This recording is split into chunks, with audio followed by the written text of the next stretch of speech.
Banco Base, la base del comercio exterior, presenta. Resumen en imagen. Vengo a aclarar todo y hacerlo pertinente para limpiar mi nombre, dice el exgobernador de Tabasco, Andrés Granier, a su llegada anoche a la Ciudad de México en un vuelo procedente de Miami. En medio de un tumulto de reporteros que lo cuestionaban a gritos y empujones que incluso le hicieron perder el paso y casi caer, Granier insistió en su inocencia y aseguró que se presentará ante las autoridades sin solicitar amparo alguno. Señores, lo único que tengo que decir es que estoy respetando mi palabra de honor. Dije que venía y vengo a hacer las aclaraciones pertinentes. Yo no tengo por qué huir. Soy una persona que dio lo mejor por Tabasco y estoy dispuesto a aclarar todo lo que sea pertinente para limpiar mi nombre. A eso vengo. Voy a hacer las aclaraciones pertinentes ante las autoridades que correspondan. En todos lados, no tengo nada que ocultar. Ya, por favor. Venga, señor. Por favor, respeto. Horas después del regreso de Granier a México, la Procuraduría de Justicia de Tabasco emitió un acuerdo para citar a declarar por segunda ocasión y ahora en calidad de indiciado al exgobernador Granier Melo para el próximo viernes 14 de junio a las 6 de la tarde en relación al presunto desfalco por más de, no es tanto hombre, 2.400 millones de pesos de su administración. El primer citatorio en contra de Granier fue el 30 de mayo, pero no se presentó porque, de acuerdo con su abogado, no le había sido esto notificado personalmente como lo establece la ley. En tanto, la ex jefa de caja de la Secretaría de Finanzas, Esperanza Mayo, detenida la noche del lunes, aquí se lo informé ayer, en Tabasco, rindió su declaración preparatoria ante el Juzgado Segundo de Distrito en materia de procesos penales federales como presunta responsable del delito de operaciones con recursos de procedencia ilícita. Su defensa pidió la duplicidad del plazo constitucional para definir su situación jurídica, lo que ocurrirá el lunes. También el coordinador general de Protección Civil de la Secretaría de Gobernación, Luis Felipe Puente, ordenó una revisión de los recursos del Fonden destinados a Tabasco durante la administración de Granier, que, según él, no se aprobaron en su totalidad. A José María Tapia, director del Fondo Nacional de Desastres, para que me prepare un documento que indique primero cuántos recursos se le dieron y en qué se destinaron cada uno de estos recursos en los diferentes problemas por los cuales pasó 2007 y 2010 el Estado de Tabasco. En una primera revisión se entregaron los recursos y el Estado tiene la responsabilidad de hacer el uso de los mismos. Permítanme hacer un análisis del mismo y presentarlo ante ustedes. En Aguascalientes, la juez segunda penal, Laura Elena Delgado, dictó auto de formal prisión en contra del exgobernador de Aguascalientes, Luis Armando Reynoso Femat, por delitos de peculado y de uso indebido del servicio público. Reynoso Femat es acusado de una supuesta compra de un tomógrafo en el 2008, que tuvo un costo de 13.800.000 pesos y que nunca llegó al hospital para el que fue comprado, y no hubo mayor aclaración.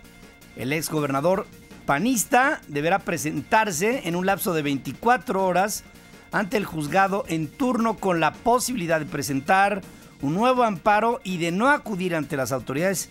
Entonces, agentes de la Policía Ministerial iniciarán su búsqueda, según informa la juez de la causa. Les reitero que se ha resuelto su situación jurídica, no les puedo informar en qué términos, porque es un acuerdo que le compete conocer primeramente a él. Dentro de las 3 averiguaciones previas relacionadas con Reynoso Femat, se encuentran presuntamente involucrados unos 30 exfuncionarios de lo que fue su administración, de los cuales 3 están considerados ya como prófugos de la justicia. ¿Y sabe qué? Esto del caso Aguascalientes con Reynoso Femat, el panista, puede ser solamente la punta del iceberg y el asunto escalar a muchos más temas cuando se haga el arqueo general de lo que pudieran ser faltantes durante sus 6 años de administración. En otros temas, dice el presidente que la banca de desarrollo podría alcanzar este año la meta de 1 millón de millones de pesos en créditos otorgados e inducidos a las empresas, según anunció en el evento La Banca de Desarrollo, Avances y Perspectivas. Veo viable que alcancemos el otorgamiento de crédito directo e inducido de 1 billón de pesos para el año 2013. Esto es 1 millón de millones de pesos otorgados e inducidos por la Banca de Desarrollo del Estado mexicano y como una importante palanca para el desarrollo y crecimiento económico nacional. Diciembre a mayo, ya la Banca de Desarrollo había dado créditos por un poquito más de $250 million, o sea, unos 260,000 millones de pesos más o menos. El secretario de Hacienda, Luis Videgaray Caso, recordó que recientemente se envió la iniciativa de reforma financiera para promover el crédito más barato, pero dice, no debemos de esperar a que esto ocurra para promover los préstamos. La banca de desarrollo debe ser un instrumento de innovación, debe ser una banca creativa, que trabaje con los intermediarios del sector privado, que abra mercados donde no los hay, que induzca la competencia y colabore con los intermediarios financieros de todo tipo para lograr el objetivo fundamental, que el crédito se convierta en un instrumento accesible, barato, que potencie el desarrollo. En la Cámara de Diputados, el subsecretario de Egresos de Hacienda, Fernando Galindo, rechaza los dichos del sector privado sobre un supuesto subejercicio del gasto público en lo que va del año, lo que habría incidido también en la desaceleración de la economía del país, según los analistas. Aquí yo no soy analista, pero trabajan analistas conmigo y estamos completamente de acuerdo en que hay un subejercicio, pero dice el subsecretario que no. Galindo, el subsecretario, afirma que el presupuesto se aplica. Sí, se adivinó el resto de la frase, ¿no? ¿Se la digo? En tiempo y forma. El ejercicio va conforme a lo planeado, conforme al calendario, y si vemos este calendario y lo comparamos contra el calendario del año pasado, vemos que a partir del mes de junio el ejercicio del gasto va a ser superior al del año pasado. Aquí lo que provocó que haya un cambio de administración, que se difiera la publicación de las reglas de operación, provocó un desfase en el calendario, pero esto se va a regularizar conforme vayan avanzando los meses. Traducido al español, sí hay un subejercicio, pero dice el subsecretario que no, en su media lengua. En la contienda electoral hacia los comicios del mes próximo, el dirigente nacional del PRD, Jesús Zambrano, denunció la entrega de despensas en el municipio de Pueblo Nuevo, en Durango, en beneficio del PRI, por lo que demandó la destitución del delegado de Sedesol, Javier Hernández Flores, así como del titular de Desarrollo Social en el estado, Arturo Yáñez. En Chihuahua, el candidato del PRI a la alcaldía de Guadalupe y Calvo, Jaime Orozco Madrigal, fue reportado ayer como desaparecido ante la Fiscalía General del Estado por parte de sus familiares. El municipio de Guadalupe y Calvo se encuentra en la zona serrana colindante con el estado de Sonora. Temen un, odio la palabra, un levantón. La coalición opositora Puebla Unida presentó una denuncia ante la Fiscalía Especializada para la Atención de Delitos Electorales en contra del candidato a la alcaldía poblana de la Alianza 5 de Mayo, Enrique Agüera, por presuntos delitos de peculado, coacción del voto, enriquecimiento inexplicable.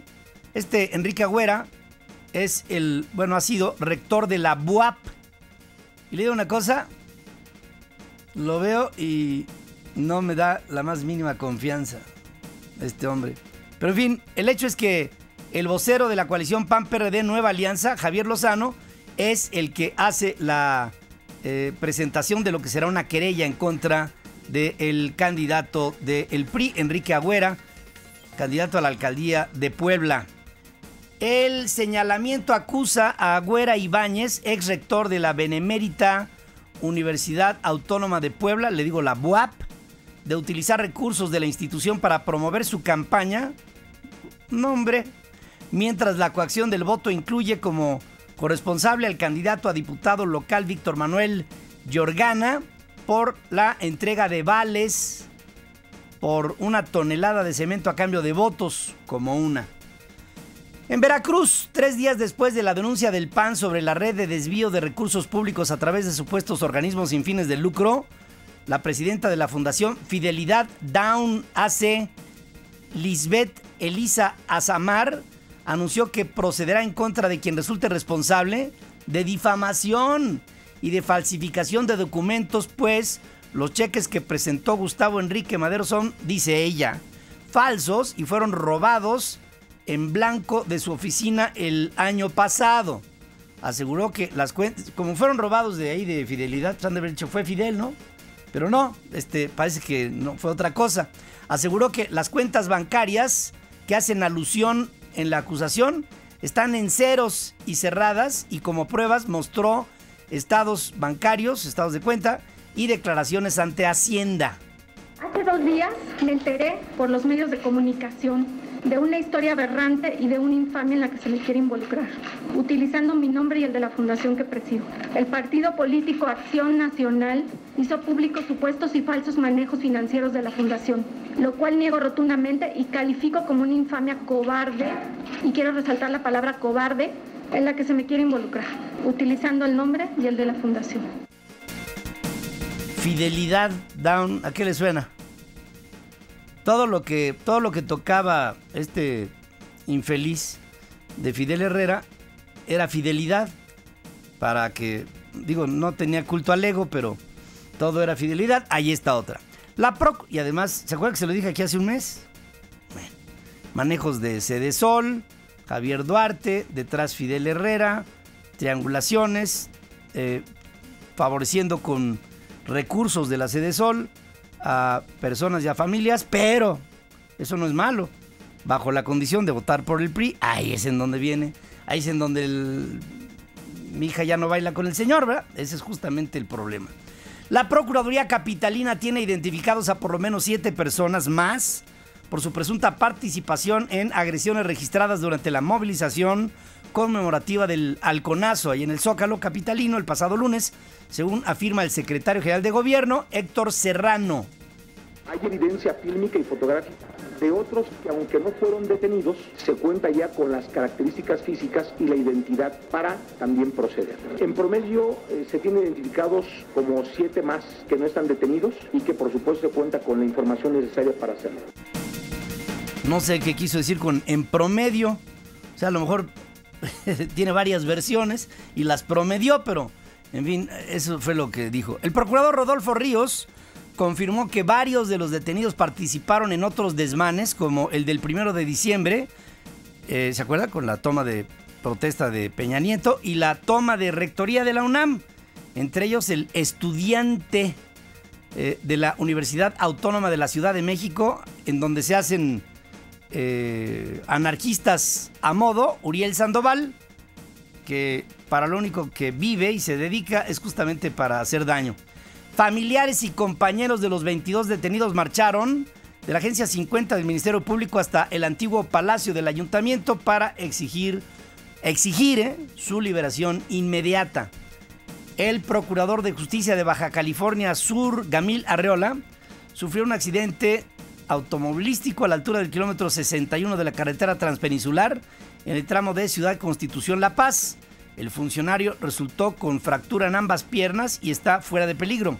El percance ocurrió cuando un tráiler invadió el carril contrario, impactando a 3 vehículos, uno de los cuales era el del procurador, otro en donde iban sus escoltas y un tercero con 5 personas a bordo, de las cuales desafortunadamente 3 murieron. En México, alrededor de 3 millones de niños y adolescentes entre 5 y 17 años realizan algún tipo de actividad económica, según datos del INEGI. Esto en ocasión ayer del Día Mundial contra el Trabajo Infantil. Esto significa que 10.5, o sea, 10.5 de cada 100 niños mexicanos trabajan, y de ellos 68% son varones y 32 son mujeres. El organismo abundó que en prácticamente la mitad de los casos los menores trabajan sin recibir un salario y en condiciones que ponen en riesgo su integridad y su salud. Es un tema grave. Por abrumadora mayoría de 84 votos a favor, tanto de demócratas como de republicanos, 15 en contra, el Senado norteamericano aprobó iniciar en el Pleno el debate del proyecto bipartidista de una reforma migratoria. La iniciativa de ley redactada por el llamado Grupo de los 8, 4 senadores republicanos, otros tantos demócratas, ya fue aprobada el mes pasado en el Comité Judicial con varias modificaciones. Ahora se espera un debate más intenso en el Pleno de las enmiendas adicionales sobre la propuesta que ofrece un cambio a la legalización para millones de indocumentados, así como un mayor control fronterizo. Antes, el Senado había aprobado una medida para evitar que el debate se prolongara indefinidamente mediante tácticas obstruccionistas de republicanos que pudieran estar haciendo una estrategia para rechazar la iniciativa. Varios senadores han expresado su voluntad de que la reforma migratoria sea aprobada antes de la fiesta nacional, que es el 4th of July, el 4 de julio, la independencia norteamericana. Sin embargo, deberá ser llevada a consensos con el proyecto que un grupo bipartidista está redactando en la Cámara de Representantes. Por otro lado, el polémico sheriff del condado de Maricopa, Joe Arpaio, suspendió todos sus esfuerzos por perseguir indocumentados luego de que un juez federal le ordenó hacerlo al dictaminar que sus operativos migratorios son inconstitucionales. A ver qué parte no entiende de esta palabra. Arpaio está reconsiderando sus políticas de aplicación de leyes migratorias, en tanto alista una apelación al fallo judicial en el que se le responsabiliza de aplicar un perfil racial en contra de los hispanos, que yo creo que no hay mucho que buscarle para darnos cuenta de que así es como actúa. El ícono de la lucha en contra del racismo y Premio Nobel de la Paz 1993, Nelson Mandela, está en condición muy grave en el hospital y todos estamos orando por él, dice el presidente sudafricano Jacob Zuma en entrevista con la BBC. Mandela, el primer presidente de Sudáfrica electo democráticamente, se encuentra en la unidad de cuidados intensivos de un hospital de Pretoria desde el sábado a causa de una infección pulmonar recurrente aguda. La creciente preocupación por la salud del considerado padre de la democracia en Sudáfrica se ha acentuado en las últimas horas tras la llegada de sus familiares al hospital para estar a su lado, incluida ahí, por ejemplo, su exesposa Winnie Mandela Senani, que es la hija de ambos. Regresó a Sudáfrica desde Argentina, en donde es embajadora. Hay gente allegada a él que está en torno al hospital, no se mueven de ahí. La condición, dicen los médicos, es de extrema gravedad. Puede haber un desenlace en cualquier momento. El Papa Francisco reconoció por primera vez la existencia de una corriente de corrupción entre la curia romana, que, ¿cuántas veces no le he hablado yo de cómo se mueve el gobierno del Vaticano? Bueno, llega el Papa y dice, hay una corriente de corrupción en la curia romana, el gobierno central de la iglesia, así opera, y una influyente, un influyente círculo de lobbying gay en el Vaticano, dice el Papa, un grupo de poder formado por homosexuales. Lo declara durante un encuentro privado con religiosos latinoamericanos y caribeños, según el portal católico progresista Reflexión y Liberación. El sitio de internet chileno difundió una transcripción genérica de las palabras pronunciadas por el líder católico a los representantes de la Confederación Latinoamericana y Caribeña de Religiosos y Religiosas, con quienes se reunió en privado en el Vaticano el pasado jueves 6 de junio. En uno de los pasajes de la conversación informal y amena, el Papa se refirió a cuán difícil ha sido haber asumido el control de la curia romana. La difusión del texto por parte del sitio web chileno provocó una crisis de comunicación en Roma, donde el portavoz del Estado Vaticano, que parecen saberlo todo, Federico Lombardi, no pudo desmentir la publicación y solamente se limitó a verla, palidecer y decir sin comentarios. Senza parole. No tengo nada que decir. El gigante tecnológico Google pide al Departamento de Justicia de los Estados Unidos permiso para publicar el número de peticiones de información que el gobierno le hizo por motivos de seguridad nacional a fin de mantener la confianza de sus usuarios. En una carta enviada al procurador general Eric Holder y al director del FBI Robert Mueller, Google pidió autorización para publicar el número y alcance de los requerimientos de información por parte del gobierno. Un tiroteo se registró este martes en Santa Mónica, en California, cerca del sitio en donde el viernes pasado un hombre asesinó a 6 personas. El nuevo incidente ocurrió en un callejón de la avenida Michigan, con saldo de una persona muerta, otra herida. 2 hombres entre 25 y 35 años recibieron múltiples impactos de bala en la espalda.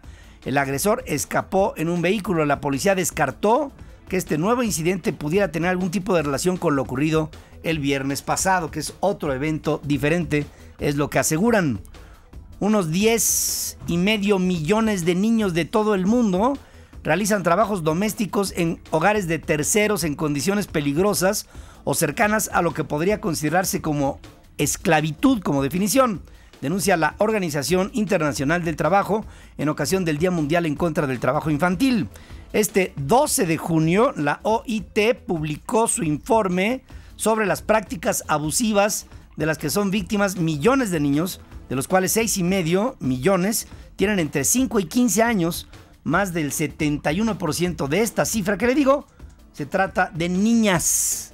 Se calcula que en el mundo hay otros 5 millones de niños cuya edad está por encima del límite legal establecido en sus países para trabajar, quienes también realizan algunas formas domésticas de desempeño sin remuneración. En muchos países el trabajo doméstico no es reconocido como una forma de trabajo infantil debido a la relación turbia que los une a la familia que los emplea.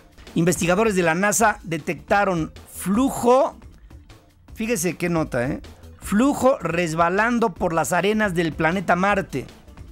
Flujo resbalando por las arenas del planeta Marte. ¿Qué diría Ray Bradbury con su libro Las arenas de Marte? Lo cual podría ser dióxido de carbono congelado sobre, digamos, cojines de gas, o sea, moléculas de gas que deja surcos a su paso. El posible hielo seco fue capturado por la cámara del Mars Reconnaissance Orbiter de la NASA, misma que en el 2006 arrojó la primera imagen sobre la existencia de dióxido de carbono en surcos en el planeta rojo. O sea, si hay hielo seco capturado, es una forma de combinación de oxígeno e hidrógeno que podría dar como conclusión el que en ese país, en algún momento, en algún lugar, en alguna condición planetaria, dije país, en ese planeta pudo haber habido agua fluyendo.